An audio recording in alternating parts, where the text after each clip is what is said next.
Jason Cooper back with you on Flint's News Talk 1470 WFNT. Glad to be with you today. And joining me on the phone right now, we've got United States Senator Gary Peters.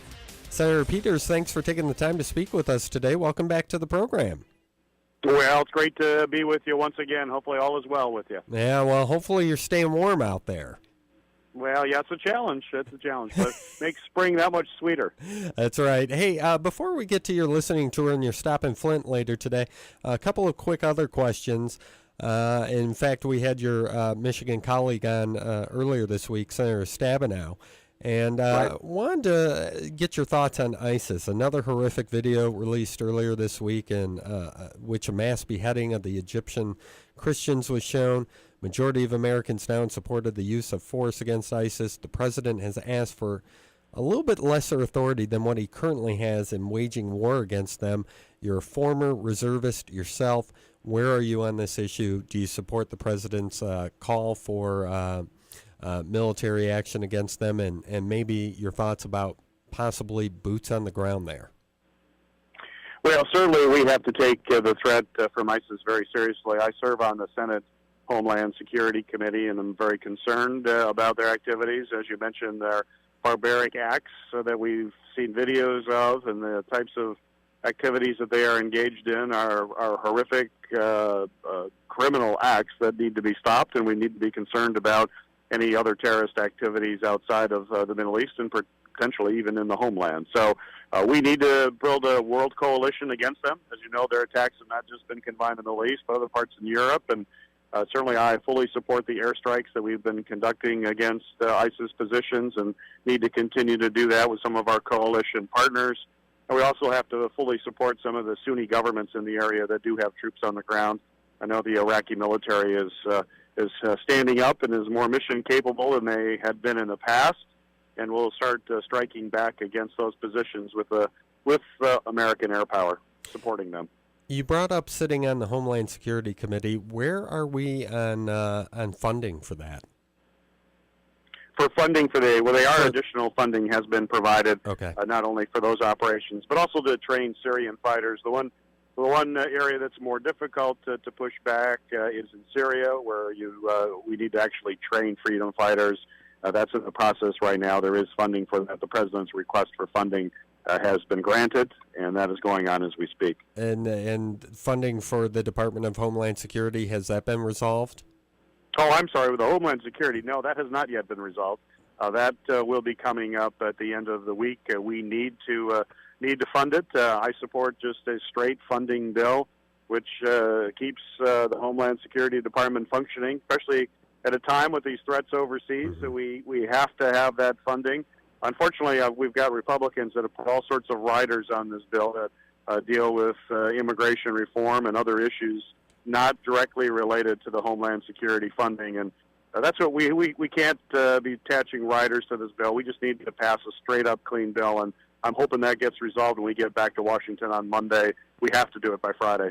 You know, you talk about a coalition to fight ISIS. We're going to have a foreign leader speaking before a joint session of Congress, Benjamin Netanyahu. Are you going to go listen to what he has to say when he comes in and speaks in a couple of weeks? Yes, yeah, I will be there. You'll be there? Okay. Yes. Yeah. I want to talk also, thanks for answering those questions, and my apologies on the confusion about Department of Homeland Security funding. No, I'm sorry. I think I just heard it wrong. No, that's okay. I want to make sure I gave you the real answer. I appreciate it, Senator Peters. Hey, yesterday or Wednesday, a deal to fund Customs Plaza for the new international trade crossing finally came to fruition this week.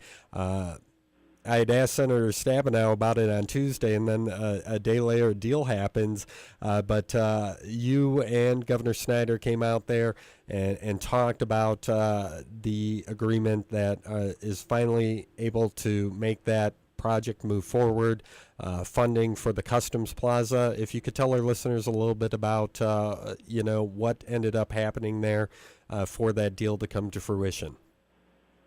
Well, I think it's a very good thing to happen, and I'm certainly pleased that it finally came together. It took a lot of work. The big hang-up for the final step we had to accomplish before the construction of the bridge was the funding of a customs plaza here in the United States that will house our Border Patrol folks and the customs officials as people are coming across the border. Funding had been an issue I'd been working on. We were hoping to get federal money, U.S. federal money to help, but that was problematic for a variety of reasons. But the Canadian government stepped up and will forward the money and front the money to the public-private partnership that will run the bridge. So it'll be part of the overall project. The Canadian government is providing the money up front, and then they will be paid back over the next few years from tolls from the bridge. The U.S. government's participation, they have committed, was something I insisted on, that we have a commitment to make sure we fully staff that customs plaza. The federal government will be investing $100 million to make sure the staff is there and all the equipment necessary to process people through the border, and then the ongoing operation. So the good news is the bridge is moving forward. There right now, I think we have an expected completion date of around 2020, so just a few years away. But it is without question one of the most significant infrastructure projects for the whole country, but certainly for Michigan. Everybody in Michigan will benefit from the additional trade that will go across the border. It'll position us as a logistics hub and connect us to not only Canada but the world markets through the port of Halifax. It's a big deal for Michigan, and I'm happy we finally were able to resolve it. Traveling around the state as part of an economic listening tour, what are you hearing as you go around the state? Well, this has been really a great week meeting with folks from the west side of the state and all the way across here. I'm in Detroit now, heading up to Flint, but we've been all over the state talking to business folks, educators, really a cross-section of folks. One thing, though, that does seem to come up and we need to focus on is make sure that our education system is training the workers that we need. Right now, there are a lot of companies that can hire folks that have basic science, engineering, mathematics skills, and quite frankly, they're saying that that's been difficult for them to hire folks that have those skills. So certainly, if anything, I can encourage young folks or anybody who's looking for another career, anything related to science, mathematics, manufacturing, the jobs are out there. We've got to make sure that training is available, and I'm certainly going to be focused on making sure our community college programs are fully funded, as well as more specific training programs to jobs. But we have to do a better job in that area, and that's something I'm going to be focusing on in the years ahead. A little bit later this afternoon, the economic listening tour wrapping up here in Flint, where you are expected to address the Flint Genesee Job Corps graduation. Tell our listeners a little bit about what's going on there at 1:30. Well, I'm always excited to be at a commencement. I'll be one of the speakers there. The Flint Genesee Job Corps is a program that helps young people get the training that they need to move on with their life. It's really a holistic approach to deal with a variety of issues that young people, challenges that they may face to get their education, help them get through that process. Graduates either go into the work world right away or they go on to community college, although many will also join the armed forces.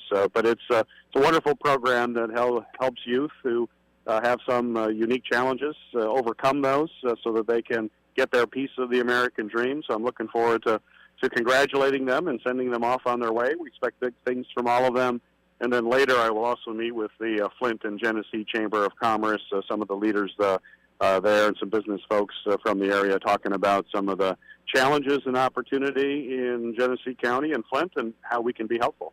Well, Senator Peters, we appreciate the time you took to call in today and enjoy your visit in Flint later this afternoon. We look forward to our next conversation with you. Stay warm out there, okay? Well, I will. Thanks for having me on the program, and all the best to you and your listeners.